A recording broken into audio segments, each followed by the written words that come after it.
આવું કે છો? અરે આ ઘરની વસ્તુ લાવી છે ને તો તમને લિસ્ટ બનાવી દઉં છું. ઇંગ્લિશ માં લખી જતો. સારું, વાંધો નહીં. Potato, onion, oil, T husband. ઓય, હું આ ટી હસબન્ડ શું છે? ટીને ગુજરાતી શું કહેવાય? ચા અને હસબન્ડ ને? પતિ. હા, ચા પત્તી. તને કહું હું ઇંગ્લિશ રેવા દે, તું ગુજરાતી માં જ લખ. સારું, વાંધો નહીં. ખાંડ, જીવન છોકરો. ઓય, હું હવે આ જીવન છોકરો શું છે? જીવન ને ઇંગ્લિશમાં શું કહેવાય? લાઈફ અને છોકરાને? બોય. Life boy.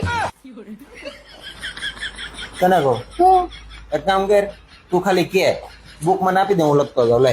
સારું, વાંધો નહીં. ઇંગ્લિશમાં કહો ગુજરાતીમાં?